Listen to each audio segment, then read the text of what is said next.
For 20 years, Christmas Eve was the most stressful night of my life. I never thought the loneliest one would be the first one I truly loved. I woke up that morning at 6:30, which is late for me now, but would have been impossible during my marriage. Richard always insisted we wake at 5 on Christmas Eve to start preparations. 20 years of 5 a.m. alarms on Christmas Eve, stumbling into the kitchen while it was still dark, beginning the elaborate meal preparations that would consume the entire day. But this morning, this first Christmas Eve after the divorce, I woke naturally when my body was ready. The winter sun was just starting to lighten the sky. The apartment was quiet. There was no one there to demand anything of me. I lay in bed for a long time, staring at the ceiling, feeling a complicated mix of emotions I couldn't quite name. Relief, yes, but also dread. Deep, stomach-churning dread. Because for the first time in 2 decades, I had no plan for Christmas Eve. No 12-course meal to prepare. No house to clean to Richard's exacting standards. No extended family arriving at exactly 6 o'clock for dinner at exactly 7. No traditions to uphold. No expectations to meet. No performance to execute. Just me, alone, in my small apartment, on Christmas Eve. The silence was so complete it felt heavy, pressing down on me. I'd been living alone for 6 months now, since the divorce was finalized, and I still wasn't used to it. During the marriage, silence was rare and brief, always about to be interrupted by Richard's voice telling me what needed to be done, what I was doing wrong, what the next task was. Even when he wasn't speaking, his presence filled the space, his judgment and expectations and control, creating a kind of noise I'd learned to navigate. But now the silence was constant. And on this morning, Christmas Eve morning, it felt particularly oppressive. Because Christmas Eve was supposed to be filled with activity and people and the organized chaos of holiday preparations. It wasn't supposed to be silent. It wasn't supposed to be just me in my pajamas with nowhere I had to be and nothing I had to do. I forced myself to get up, make coffee, try to act normal. But the dread followed me into the kitchen. What was I going to do all day? All evening? How did a person spend Christmas Eve alone? I genuinely didn't know. I'd never done it before. I'd gone from my parents' house with their traditions to Richard's house with his traditions, never experiencing a holiday that was mine to design. I sat at my small kitchen table with my coffee and thought about past Christmas Eves. They'd been exhausting, stressful, sometimes miserable, but at least I'd known what to do.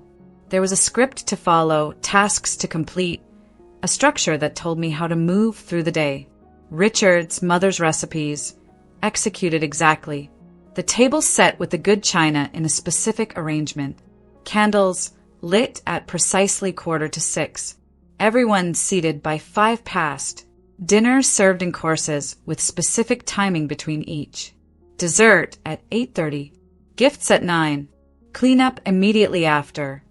No dishes left until morning. Everyone out by 10 so Richard and I could finish preparing for Christmas morning. It had been like performing in a play with very demanding director.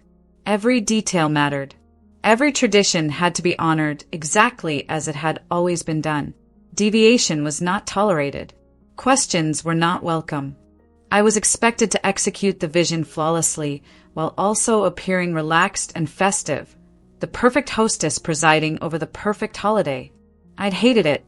I had spent every Christmas Eve tense and anxious, terrified of making a mistake, of burning something or setting the table wrong or saying the wrong thing to Richard's mother or forgetting some crucial detail that would result in Richard's cold anger.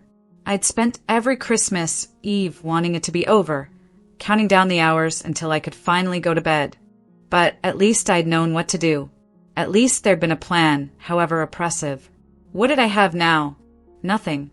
Just an empty day stretching ahead of me with no structure, no purpose, no idea how to fill it. I picked up my phone and scrolled through social media, which was a mistake. Everyone's feeds were full of Christmas preparations. Families decorating trees together. Children baking cookies with parents. Couples shopping for last-minute gifts. Group photos at holiday parties. Everyone seemed to be surrounded by people and activity and joy. Everyone except me. I put the phone down and stared at my apartment. I hadn't decorated for Christmas. Hadn't even considered it until a few days ago when my sister asked if I wanted her to drop off some decorations. I'd said no. The thought of decorating alone, for no one but myself, had seemed depressing. What was the point? Who was I decorating for? But now, looking around the bare walls and empty surfaces, I felt the absence. This was Christmas Eve. There should be something festive here, something that acknowledged the holiday. Not for Richard or for guests or for tradition, but just because it was Christmas Eve, and even if I was alone, I was still alive, still here, still existing through this day. I made a decision. I was going to decorate something. Nothing elaborate. I didn't have decorations and wasn't going to spend money on a full tree and ornaments. But something. Some small gesture toward marking the holiday. I got dressed and drove to the store, one of the big box retailers that was still open on Christmas Eve morning. The parking lot was surprisingly full, other last-minute shoppers rushing around with lists and purpose. I walked in without a plan, just the vague intention to find something Christmas-related. The holiday section was picked over, most of the good decorations already claimed. But in the clearance area, I found a small artificial tree, maybe 2 feet tall, marked down to $12. It came with a strand of white lights already attached. It was nothing like the 7-foot Douglas Richard insisted on every year, the one that had to be real and perfectly shaped and decorated according to a color scheme he'd chosen. This little tree was scraggly and cheap and imperfect. I loved it immediately. I grabbed it, then wandered through the store, picking up other small things. A bag of peppermint bark, my favorite Christmas candy that Richard had always banned from the house because he found the smell nauseating.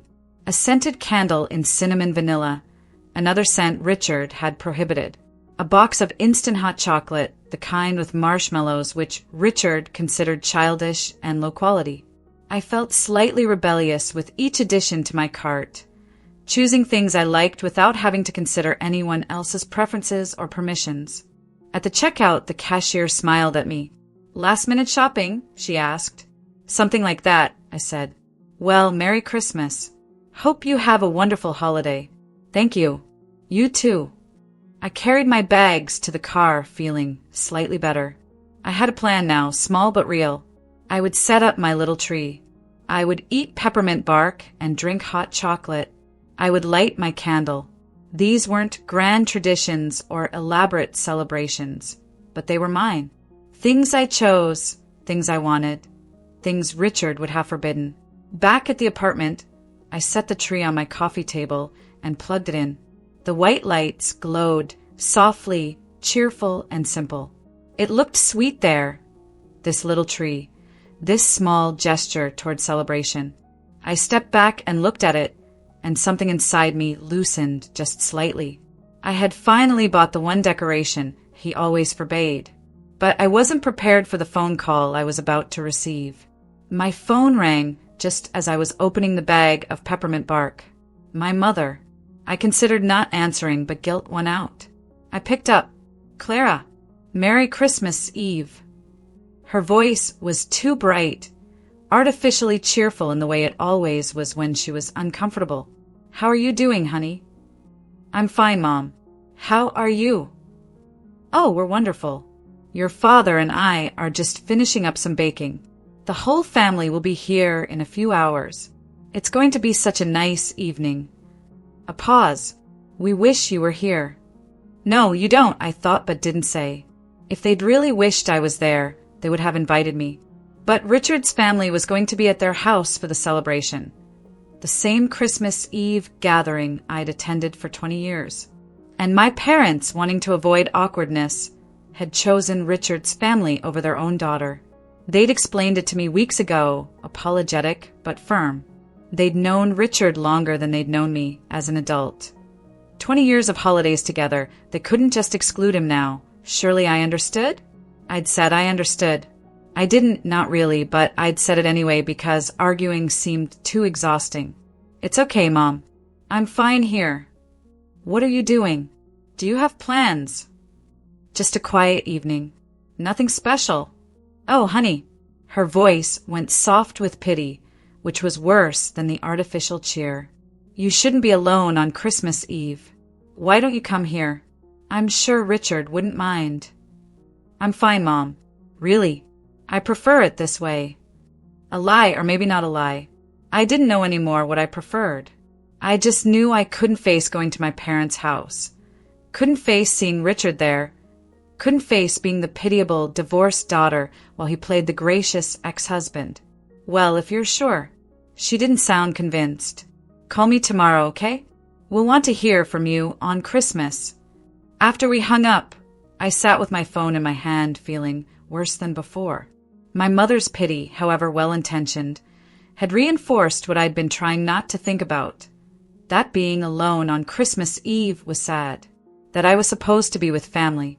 That this situation was unfortunate and wrong, and something to be pitied. But was it? Was being alone really worse than being with Richard? Was it really worse than those 20 years of stressful, joyless Christmas Eves where I'd felt alone anyway, surrounded by people but completely isolated in my anxiety and exhaustion? I thought about last Christmas Eve, my last one with Richard before I'd finally found the courage to leave. I remembered standing in the kitchen at 11 at night, washing the last of the dishes by hand because Richard insisted they be done before bed. My feet had ached. My head had hurt. I'd been on the verge of tears from exhaustion and stress, and Richard had walked through, inspecting my work, pointing out a spot I'd missed on a serving platter, asking why it was taking so long, implying I was incompetent at even this simple task. I'd stood there at the sink, scrubbing that platter, thinking, I can't do this anymore. I can't do this for another year, another decade, the rest of my life. This isn't living. This isn't joy. This isn't what Christmas should be. That moment, that breaking point at the sink on Christmas Eve, had been the beginning of my decision to leave. It had taken me another 2 months to actually do it, to work up the courage and make the plans and file the papers. But that moment was when I knew I had to. So no, being alone wasn't worse than that. Being alone was actually better. It might be uncomfortable and unfamiliar, but it wasn't miserable in the way those Christmas Eves with Richard had been. I put my phone away and made a conscious decision. I was not going to spend this day wallowing in what I didn't have. I was going to figure out what I wanted this day to be and then make it happen. For the first time in my adult life, I had complete freedom to design my own Christmas Eve. That was terrifying, yes, but it was also a gift if I chose to see it that way. I started by eating a piece of peppermint bark.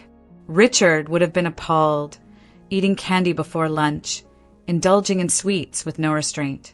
But Richard wasn't here. I could eat peppermint bark at 10 in the morning if I wanted to. I could eat the whole bag for breakfast if that's what I felt like doing. The candy was sweet and minty and delicious. I had another piece, this time savoring it, letting the chocolate and peppermint dissolve slowly on my tongue. Such a simple pleasure, enjoying my favorite candy without permission or judgment. What else did I want to do? I thought about the elaborate Christmas Eve meal I'd always prepared. The recipes that took hours, the courses that had to be timed precisely, the presentation that had to be perfect. I'd spent every Christmas Eve in the kitchen from morning until night, cooking food I didn't even particularly like because it was tradition, because it was what Richard's family expected, because that was my role. What if I didn't cook any of that? What if I ate something completely different, something I actually wanted? I opened my refrigerator and surveyed the contents. Not much there. I hadn't been grocery shopping in preparation for the holiday because I'd assumed I'd just skip the meal entirely. Some cheese, some eggs, some vegetables. In the freezer, a frozen pizza I'd bought last week and hadn't eaten yet. Pizza. When was the last time I'd had pizza on Christmas Eve? Never. Richard considered pizza lowbrow, unsuitable for any occasion, but especially unsuitable for holidays. But I liked pizza. I actually really liked pizza. And there was something appealingly rebellious about eating pizza on Christmas Eve. breaking the unwritten rule that Christmas meals had to be elaborate and traditional. I decided I would have pizza for Christmas Eve dinner, and I would enjoy it without guilt, without Richard's voice in my head telling me it was inappropriate or unsophisticated or wrong. But that was dinner, still hours away. What would I do with the rest of the day? I looked at my little tree again, glowing on the coffee table. It needed something more. Some ornaments, maybe. Something to make it more personal, more mine. I didn't have ornaments, and the stores were probably getting chaotic by now with last-minute shoppers. But I had craft supplies, remnants from my mother's attempts to interest me in various hobbies over the years. I dug through my closet and found a box of supplies. Colored paper, scissors, glue, markers, ribbon. I could make ornaments. Paper ornaments, simple ones, like I'd made in elementary school. It had been decades since I'd done any kind of craft. Richard had no patience for what he called making messes. But I remembered enjoying it as a child. The simple pleasure of creating something with my hands, of making something purely decorative with no purpose beyond looking nice. I spread the supplies on my coffee table and started cutting shapes from the colored paper. Stars, circles, Christmas trees, bells. I colored them with markers, added glitter glue from an old bottle, punched holes and threaded ribbon through so they could hang.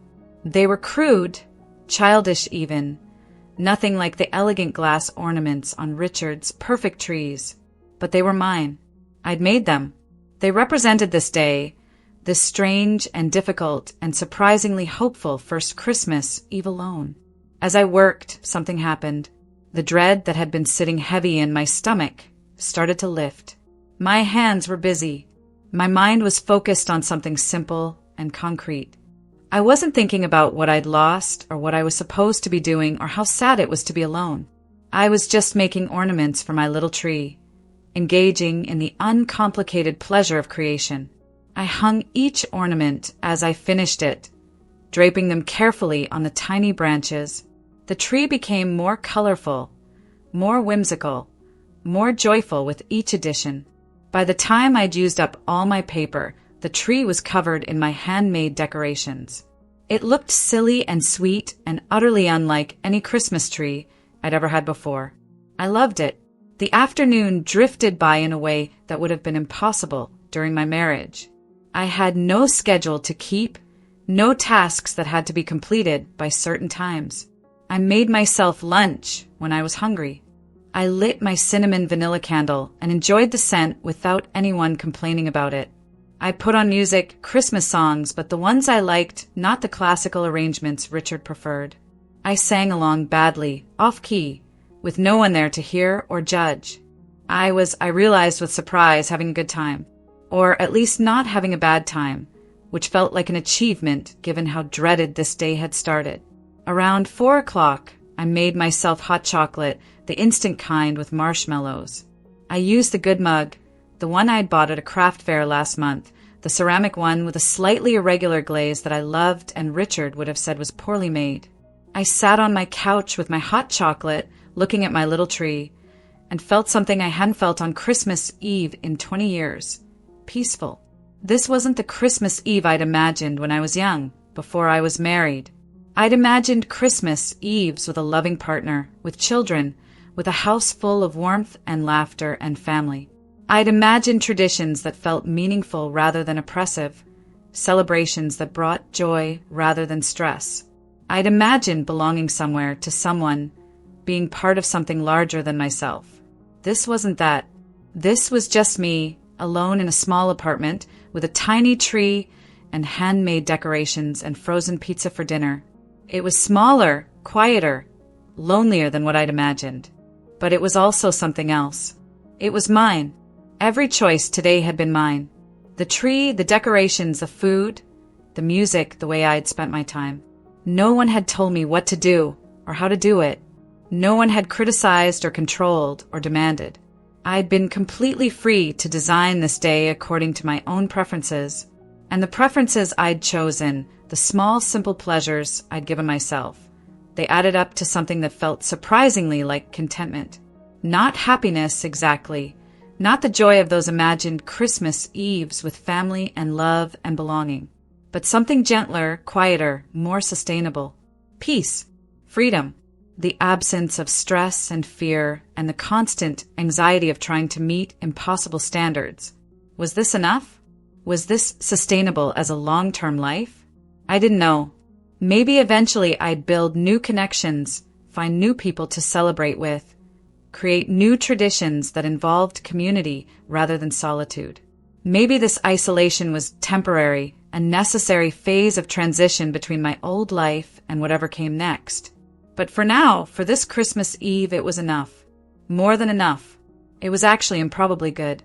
The sky outside my window was darkening, the early winter sunset turning everything blue and purple. I turned on the lamps in my apartment, creating pools of warm light. I lit another candle, this one cranberry-scented. I put my pizza in the oven and set the timer. While the pizza baked, I thought about what I wanted to do this evening. During my marriage, Christmas Eve evenings were structured down to the minute. Dinner from 7 to 8:30. Clean up from 8:30 to 9. Gifts at 9. Coffee and dessert at 9:30. Conversation in the living room until 10. Every moment accounted for. Every activity predetermined. But tonight I could do anything. I could watch television, which Richard never allowed on Christmas Eve because he said it was low class. I could read a book in bed. I could take a long bath. I could call a friend, though most of my friends were probably busy with their own celebrations. I could do nothing at all. Just sit and stare at my little tree and enjoy the silence that was no longer frightening, but actually rather companionable. The timer dinged. I took the pizza out of the oven, cut it into slices, put 2 pieces on a plate. I poured myself a glass of wine, something else Richard would have frowned upon, drinking alone, but I was an adult and I wanted wine with my pizza, and there was no one to tell me I shouldn't. I sat on my couch with my plate balanced on my lap, and I ate my Christmas Eve pizza, and it was delicious. Not because it was gourmet or traditional or impressive, but because it was exactly what I wanted, chosen freely, enjoyed without guilt or judgment. After dinner, I did something I'd been thinking about all day, but hadn't quite committed to. I opened my laptop and searched for Christmas movies. Not the classic ones Richard approved of, the elegant black and white films or the respectable family dramas, but the cheesy ones, the romantic comedies, the predictable formulaic movies I secretly loved and never got to watch. I found one I'd wanted to see for years, one about a city woman inheriting a small town inn at Christmas. Richard would have found it cliched and poorly acted and beneath contempt. But I didn't care what Richard would have thought. Richard wasn't here. His opinions no longer governed my choices. I settled into my couch, pulled a soft blanket over myself, and started the movie. And within minutes, I was completely absorbed. It was exactly as predictable and cheesy and heartwarming as I'd hoped. The dialogue was corny, the plot was obvious, the happy ending was telegraphed from the first scene. And I loved every minute of it. Halfway through the movie, my phone buzzed with a text. My sister. Thinking of you tonight. Hope you're doing okay. Love you. I texted back. I'm good. Really good, actually. Watching a terrible Christmas movie and eating pizza. Living my best life. Love you too. She responded with a string of laughing emojis and a heart. Then, that sounds perfect, honestly. The dinner here is chaos. Kids are losing their minds. Mom is stressed. Part of me wishes I was there with you and your pizza. I smiled at my phone. It was nice being checked on. Nice to know my sister cared. But I also realized I didn't need her to worry about me. I was actually okay. More than okay. The movie continued, predictable and comforting. The city woman learned to slow down and appreciate small-town life. She fell in love with the handsome local contractor, helping her fix up the inn. She decided to stay rather than return to her high-powered job. Every beat was familiar, every emotion expected, and somehow that predictability was soothing rather than boring. This was what I needed, I realized. Not excitement or novelty or grand celebration. Just gentle, simple, uncomplicated pleasure. The freedom to choose what I wanted and the permission to enjoy it without justification. The movie ended with the inevitable Christmas Eve kiss, the camera pulling back to show the snow-covered inn with all its lights glowing. Credits rolled. I sat there for a moment, feeling the quiet satisfaction of time well spent. It was 8:30. On a normal Christmas Eve with Richard, I'd still be cleaning up from dinner, my hands raw from hot water, my feet aching, my stress level peaked. I'd be looking at the clock, calculating how much longer until I could finally rest. But now, on my first Christmas Eve alone, I was already done. The pizza box was in the recycling, my single plate and fork were washed and put away, and I had the whole rest of the evening ahead of me with no obligations, no tasks, no expectations. What did I want to do? I could watch another movie. I could read. I could go to bed early, something Richard never would have allowed on Christmas Eve. Or I could do something I'd been thinking about, but hadn't quite had the courage to attempt. I could call someone. Not my family, they were all together at the dinner I was invited to. But maybe someone else. Someone who might also be alone, who might appreciate hearing from me. I scrolled through my contacts and stopped on a name. Michelle, an old friend from college I'd lost touch with during my marriage. Richard hadn't liked her, said she was too loud and opinionated, so I'd gradually stopped making plans with her until we drifted apart entirely. But we were friends on social media, and I'd noticed she'd gotten divorced about a year ago. Maybe she'd understand what this day felt like, this weird mix of relief and loneliness and unexpected freedom. Before I could overthink it, I pressed call. She answered on the third ring. Clara? Oh my God, hi. Is everything okay? Everything's fine, I said quickly. I was thinking about you, wondering how you are. If you're busy, I can. No, not busy at all. I'm just sitting here watching bad television and eating leftover Chinese food. What a glamorous Christmas Eve, right? She laughed, but it didn't sound bitter. Just honest. That sounds perfect, actually. I'm doing basically the same thing. Pizza instead of Chinese, but same idea. Your first Christmas alone? She asked, her tone gentler now. How did you know?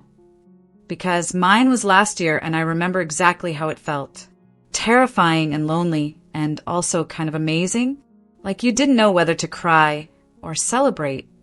Yes, I said, relieved that someone understood. Exactly that. We talked for almost an hour. She told me about her first Christmas alone, the panic she'd felt, the realization that she could do whatever she wanted, the strange liberation of it. I told her about Richard's elaborate traditions, the stress of those 20 years, the little tree I decorated today with handmade ornaments. Good for you, she said when I finished. Seriously, good for you for making it your own. That first year, I tried too hard to recreate Christmas as it had been. Just without my ex set the table formally. Cooked a full meal for one person, the whole thing. It was depressing as hell. By the second year, I learned to let it all go and just do what felt good, which turned out to be ordering Indian food and watching the entire Lord of the Rings trilogy. That sounds amazing, I said and meant it. It was. And you know what? This year, I'm having dinner with some other divorced friends tomorrow. We're calling it Orphan Christmas. Everyone brings a dish, no pressure, no formal anything. Just people who didn't fit into traditional celebrations this year, making our own tradition. You should come if you want. Seriously, we'd love to have you. The invitation caught me off guard. I'd assumed I'd be alone for Christmas Day too. Had been trying not to think too much about it.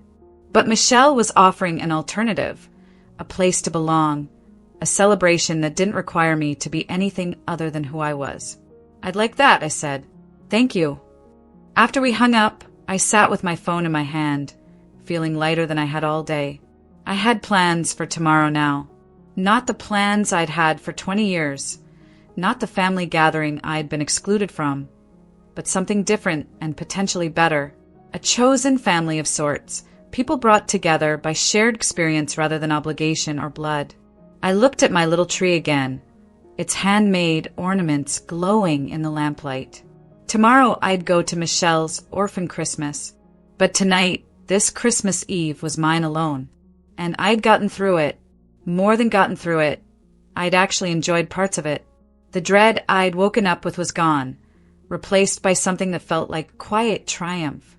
I'd faced my fear of being alone on Christmas Eve, and the reality wasn't nearly as terrible as the anticipation had been. In fact, the reality was surprisingly pleasant, peaceful, my own. I decided to do one more thing before bed. I got out my phone and took a picture of my little tree with its handmade decorations. I posted it to social media with a simple caption, "My first Christmas Eve alone." Smaller than past years, but it's mine. Learning that sometimes less is more. Within minutes, comments started appearing. Friends I hadn't heard from in years, offering support and encouragement. Other divorced people sharing their own experiences of first holidays alone. People saying the tree was beautiful, the decorations were charming. They were proud of me for making my own celebration. One comment in particular made me pause. It was from an acquaintance, someone I barely knew from a professional networking group. She wrote, "Thank you for posting this. I'm going through a separation and dreading the holidays. Seeing that you survived your first Christmas Eve alone and even found some joy in it gives me hope that I can too." I'd help someone. By simply sharing my experience, my small triumph over fear, I'd given someone else hope. That felt significant, meaningful in a way I hadn't expected. I made one final cup of hot chocolate, this time adding a splash of peppermint schnapps I'd bought on a whim weeks ago and hadn't opened yet. Richard would have said drinking alone was sad, but I wasn't sad. I was calm, content, pleased with how I'd navigated this day. I sat on my couch with my spiked hot chocolate and my little tree and thought about the year ahead. More holidays would come, more traditionally family-oriented days that I'd have to figure out how to navigate alone or with chosen community rather than blood relations. My birthday, Thanksgiving, next Christmas, each one would be a challenge, a test of my ability to create meaning and celebration without the structures I'd relied on for 20 years. But if I could get through Christmas Eve, I could get through anything. This had been the test case, the most loaded holiday, the one with the most history and expectations and emotional weight. And I'd done it. I'd survived it and even found moments of genuine happiness within it. I thought about what I'd learned today. That silence didn't have to be oppressive, it could be peaceful. That being alone didn't automatically mean being lonely. That traditions weren't sacred just because they'd always been done a certain way. They were only valuable if they brought joy. That simple pleasures, eating favorite foods and watching cheesy movies and making childish decorations, were enough.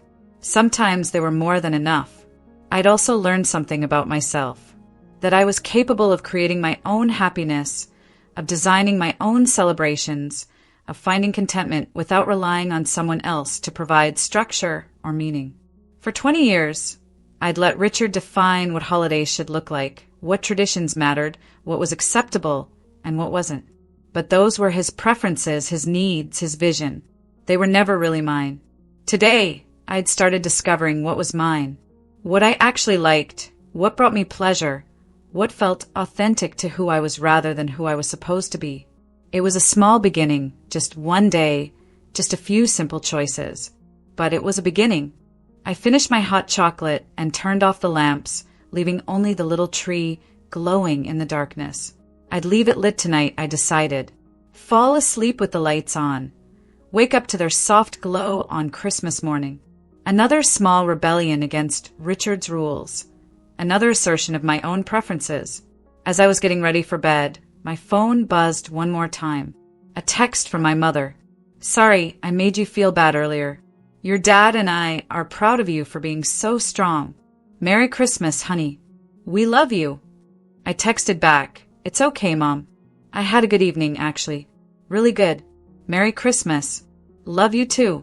And it was true. I had had a good evening. Not the evening I'd feared when I woke up this morning. Not the evening Richard would have approved of or society would consider appropriate for Christmas Eve, but good in its own quiet, simple way. I climbed into bed and looked at the soft glow from the living room, my little tree visible through the doorway. Outside, I could hear the sounds of the neighborhood, other families finishing their celebrations, children being put to bed with promises of Santa's arrival, the muffled sounds of life and tradition and togetherness happening all around me. But inside my apartment, there was just quiet, just me in my own space with my own choices, with the satisfaction of having survived a day I dreaded and found something valuable within it. For 20 years, Christmas Eve was the most stressful night of my life. I never thought the loneliest one would be the first one I truly loved. But here I was on my first Christmas Eve alone, and I did love it.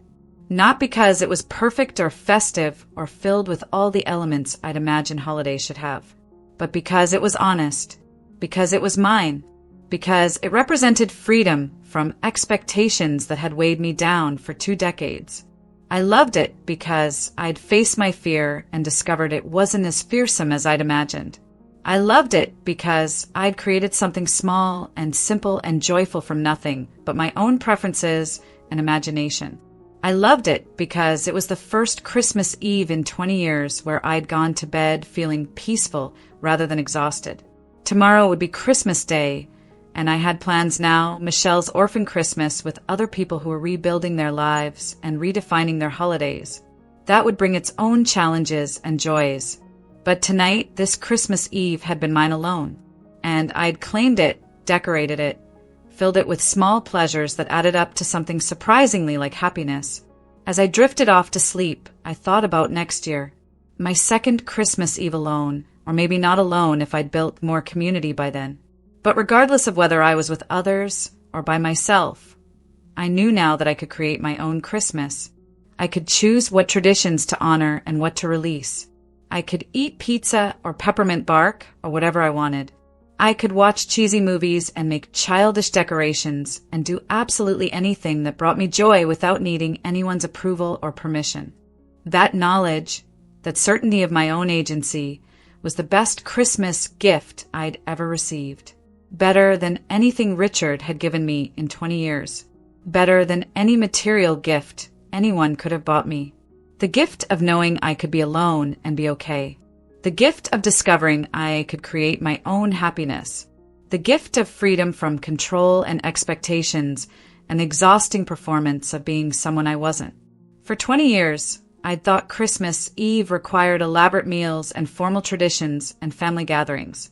I'd thought being alone on Christmas Eve would be the worst thing that could happen to me, a sign of failure and loneliness and sadness. But lying in bed on my first Christmas Eve alone, with my little tree glowing in the next room and tomorrow's plans giving me something to look forward to, I realized I'd been wrong about everything. Being alone wasn't the worst thing. Being controlled was. Performing someone else's vision of the perfect holiday was. Spending years stressed and unhappy in service of traditions that brought no joy was. This Christmas Eve, simple and quiet in mine, was better than all 20 of Richard's elaborate productions. Because this one was real. This one was chosen. This one reflected who I actually was rather than who I was supposed to be. And if I could transform my most dreaded day into something I loved, what else could I transform? What other fears could I face and find were less frightening than I'd imagined? What other aspects of my life could I reclaim and redesign according to my own preferences? The possibilities felt endless.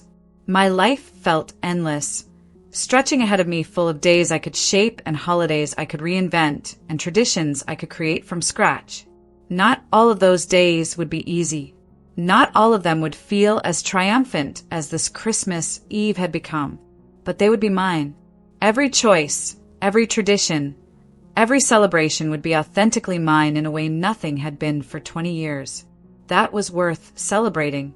That was worth a little tree with handmade ornaments and pizza for dinner and cheesy movies and peppermint bark. That was worth the initial fear and dread and discomfort of being alone. Because on the other side of that fear was freedom.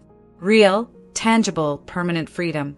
I woke up on Christmas morning to the soft glow of my little tree, still lit from the night before. For a moment, I didn't remember where I was or what day it was. Then it all came back. Christmas Day in my apartment, my first holiday, completely on my own terms.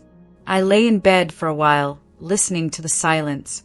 During my marriage, Christmas morning had started at 6 a.m. sharp, Richard insisting we get up early to start the day's preparations before his parents arrived at 10. There would be a specific breakfast menu to execute, last-minute cleaning, the coordination of gift-giving that had to follow a particular order and timing. By noon, I'd already be exhausted. But this morning, I had nowhere to be until Michelle's gathering at 2 p.m. I could stay in bed as long as I wanted. I could make whatever I wanted for breakfast, or skip it entirely. The day was mine to structure or not structure as I pleased. I eventually got up and made myself coffee, carrying it back to the couch where I sat looking at my tree. In the morning light, the handmade ornaments looked even more whimsical, childlike in the best way. They represented something important, the willingness to create joy even when the tools were limited, even when the result wouldn't be perfect or impressive or worthy of anyone's approval but my own. I thought about the woman I'd been 24 hours ago, waking up filled with dread, unsure how to survive Christmas Eve alone. She seemed distant now, like someone I used to know but had moved away from. I was still that same person, of course, but I'd proven something to myself in the past day. I'd proven I could face fear and come out the other side. I'd proven I could create celebration from nothing. I'd proven I didn't need Richard's structure or my family's traditions or anyone else's validation to have a meaningful holiday. Around noon, I started getting ready for Michelle's gathering. I'd asked what I should bring, and she'd said to just bring myself, but that felt insufficient for my first orphan Christmas. So I'd stopped at a bakery yesterday after the craft store and picked up a small chocolate cake, simple but nice. I packed it carefully, along with a bottle of wine, and drove to Michelle's apartment across town. When she opened the door, I was immediately enveloped in warmth and noise and the smell of various foods cooking. Her apartment was full of people, maybe a dozen, all talking and laughing and moving around the space with comfortable familiarity. "Clara, you came." Michelle hugged me, then pulled me inside. "Everyone, this is my friend Clara. She's newly divorced, first Christmas flying solo." A chorus of greetings welcomed me, and several people shared how many years they'd been doing Orphan Christmas, comparing notes on their first holidays alone versus now. One woman, probably in her 60s, said she'd been coming for 15 years, ever since her husband died. "Best holiday tradition I've got," she said. "No pressure, no performance, just good food and good people." Another woman, closer to my age, raised her glass. "To all of us who didn't fit into the traditional slots this year, may we create something better than tradition ever gave us." We all raised our glasses and drank, and I felt something shift inside me. These people understood. They'd all been where I was, facing that first holiday alone, figuring out how to redefine celebration without the structures they'd relied on. And they'd survived it, clearly. More than survived.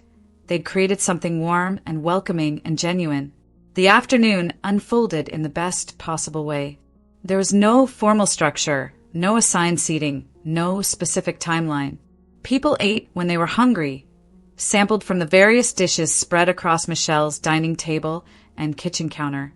They talked in shifting groups, conversations flowing naturally from topic to topic. They laughed often, sometimes about the absurdity of their situations, sometimes just because something was funny. I found myself talking to a man named Robert who'd been divorced for 3 years. "The first Christmas was brutal," he admitted. "I tried to do everything the way I'd always done it, cook the whole meal, set up the decorations, the works. But doing it for just me felt pathetic, you know? Like I was pretending I still had the life I'd lost." "So what changed?"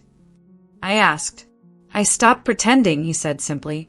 "Stopped trying to recreate what was gone and started figuring out what I actually wanted. Turns out what I wanted was simpler, quieter, more authentic. Less performance, more actual living." His words resonated deeply. That's exactly what I was learning. That holidays didn't have to be elaborate productions. They could be simple and still meaningful. Maybe even more meaningful because they were simple, stripped down to what actually mattered. Around 4, someone suggested we each share something we were grateful for this year. It could have been corny, forced, the kind of activity Richard would have rolled his eyes at. But in this context, with these people, it felt natural and genuine. When it came to my turn, I thought carefully about what to say. "I'm grateful for my little Christmas tree," I finally said. "The cheap one I bought yesterday with handmade ornaments I made myself. Because it represents me learning that I can create my own joy, that I don't need someone else's permission or approval or structure to have a meaningful celebration." That probably sounds silly. "It doesn't sound silly at all," Michelle interrupted. "It sounds like freedom." "It is," I agreed. "It really is." The gathering went late, people lingering over coffee and dessert, reluctant to end the warmth and connection. When I finally left around 8, Michelle walked me to my car. "Thank you," I said. This was exactly what I needed. I didn't even know I needed it, but I did. "Come back next year," she said, "and bring your little tree if you want. We could start a tradition of everyone bringing their most meaningful decoration, sharing the stories behind them." "I'd love that," I said, and I meant it. Next year felt far away, but also possible, manageable. If this year had taught me anything, it was that I could handle holidays. I could create meaning and connection and celebration, even without the traditional frameworks I'd relied on for so long. Driving home, I thought about the past 48 hours. How terrified I'd been Christmas Eve morning. How convinced I was that being alone would be unbearable. How I'd gradually discovered that alone didn't have to mean lonely, that silence could be peaceful rather than oppressive, that I was capable of creating my own joy. I thought about Richard, probably at my parents' house right now, or maybe already gone, having played the role of the gracious ex-husband successfully. I wondered if he ever thought about those 20 years of Christmas Eves, if he ever recognized how stressful they'd been for me, how his need for control and perfection had made what should have been joyful into something exhausting and anxiety-inducing. Probably not. Richard's self-awareness had never been his strong suit. He'd always been so certain his way was the right way, the best way, the only way. And I'd let him be certain, had accepted his authority, had spent 2 decades trying to meet his standards instead of questioning whether those standards served anyone. But I was done with that now. Done letting anyone else define what my life should look like, what my holidays should be, what traditions I should honor. From now on, those would be my decisions. Some years, I might want elaborate celebrations. Some years, I might want simplicity. Some years, I might want solitude. Some years, I might want community. But they would be my choices, reflecting my genuine preferences rather than someone else's expectations. Back at my apartment, I turned on my little tree and sat on the couch looking at it, just as I had the night before. But this time, I wasn't alone in my understanding of what it represented. The people at Orphan Christmas had understood. They'd validated my small rebellion, my assertion of self, my choice to create joy on my own terms. I thought about next year, my second Christmas alone, or perhaps not alone if I'd built more community by then. I thought about creating new traditions, like Michelle's suggestion of bringing meaningful decorations to share. I thought about other holidays ahead, birthdays and Thanksgivings and New Year's, all opportunities to design celebrations that felt authentic to who I was. But I also thought about the ordinary days, the non-holidays that made up most of life, because what I was learning about holidays applied to everything else too. I didn't need someone else to structure my days or validate my choices or approve my decisions. I could wake up when I wanted, eat what I wanted, spend my time how I wanted. I could create a life that fit me rather than forcing myself to fit someone else's vision of what my life should be. That was the real gift of this Christmas, the lesson I'd carry forward. Not just that I could survive holidays alone, but that I could thrive in creating a life entirely on my own terms. A life where control came from within rather than being imposed from outside. A life where every choice, from the profound to the mundane, reflected my authentic self. I picked up my phone and scrolled back to the picture I'd posted of my tree. More comments had appeared throughout the day, more people sharing their own stories of first holidays alone, of learning to create celebration without traditional frameworks. I read through them, feeling connected to these strangers who understood what I was going through. Then I opened a new note in my phone and started writing. Not for anyone else, just for myself. A record of these 2 days, these first holidays alone, what I'd learned and felt and discovered. For 20 years, I thought I knew what Christmas should be, I wrote. Elaborate meals, formal traditions, family gatherings, everything done according to someone else's standards and timeline. I thought being alone on Christmas would be the worst thing that could happen to me. But I was wrong about all of it. This Christmas, simple and quiet and mine, taught me that celebration doesn't require approval or audience or adherence to tradition. It just requires authenticity. The willingness to honor what brings you joy rather than what you're supposed to do. I bought a cheap tree and made paper ornaments and ate pizza and watched a cheesy movie, and it was one of the best Christmas Eves of my life. Because it was real. Because it was chosen. Because it was mine. I saved the note, knowing I'd want to read it again someday. Maybe next year when I was feeling anxious about the holidays. Maybe years from now when I'd built a completely different life and wanted to remember where I'd started. Maybe I'd even share it publicly someday if I thought it might help someone else who was dreading their first holiday alone. Because that was another thing I'd learned. Sharing our struggles and triumphs helps others feel less alone. My social media post about my little tree had helped that woman facing her first separated holiday. My presence at Orphan Christmas, raw and new and still figuring things out, had been welcomed because everyone there remembered being in that same position. Our vulnerability, when shared, becomes connection. I made myself one last cup of hot chocolate, this time without the schnapps, and returned to the couch with my blanket. Outside my window, I could see other apartments with their lights on, other people finishing their Christmas celebrations or maybe starting them. Everyone with their own stories and traditions and ways of marking this day. My way was small and simple. A little tree with handmade ornaments.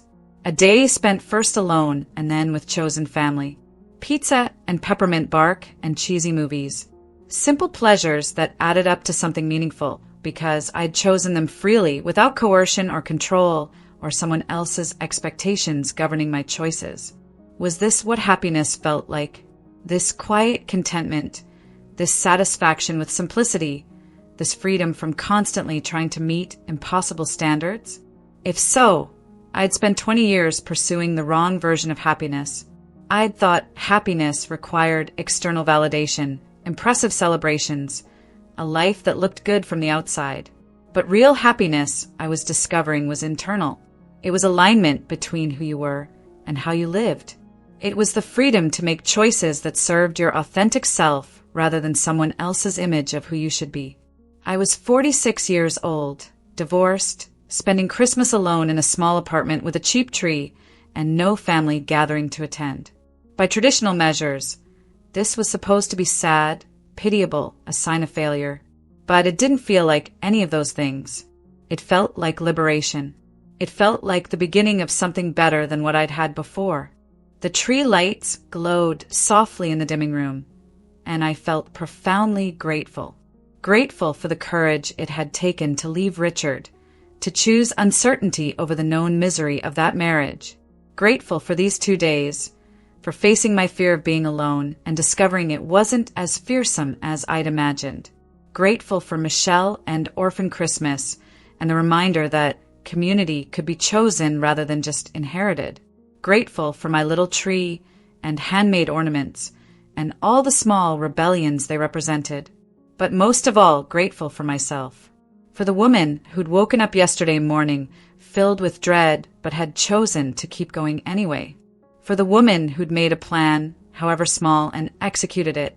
For the woman who'd created joy from nothing but craft supplies and a willingness to try. For the woman who'd reached out to an old friend and said yes to a new community. For the woman who was learning, slowly but surely, that she was enough all by herself. I turned off the lamps, leaving only the tree glowing, and headed to bed. Tomorrow would be the day after Christmas, the beginning of ordinary time again, the return to regular life and routines. But I'd carry these lessons with me. The knowledge that I could create my own celebrations. The certainty that I could face fear and survive it. The understanding that simple pleasures chosen freely were more valuable than elaborate productions done under duress. For 20 years, Christmas Eve was the most stressful night of my life. I never thought the loneliest one would be the first one I truly loved. But I did love it, not because it was perfect or traditional or what anyone expected, but because it was honest and simple and entirely mine, because it represented freedom from control and the beginning of a life lived on my own terms, because it proved I was capable of creating joy without permission, without structure, without anyone else defining what celebration should look like. That little tree with its handmade ornaments would stay up for a while. I decided as I drifted toward sleep. It would stay up as a reminder of what I'd learned, what I'd survived, what I'd created. A reminder that sometimes the smallest gestures of self-care and rebellion add up to the biggest transformations. A reminder that I was capable of building a life I loved, one small choice at a time. And next year, when Christmas came around again, I'd remember this one. I'd remember the dread that had turned into peace, the loneliness that had transformed into contentment, the fear that had dissolved into freedom. I'd remember that I'd survived my most dreaded holiday and found unexpected joy within it, and that knowledge would carry me through whatever challenges the future held. Because if I could transform Christmas Eve from my most stressful night into one I loved, I could transform anything. I could face any fear, navigate any transition, create any life I wanted. The power had always been mine. I'd just spent 20 years letting someone else wield it, but not anymore. From now on, every holiday, every celebration, every ordinary day would be mine to design. And I would design them well with authenticity and simplicity and the courage to choose what brought me genuine joy rather than what I was supposed to want. That was the real gift of this Christmas, not the tree or the decorations or even the community I'd found, but the knowledge that I was free. Finally, completely, wonderfully free.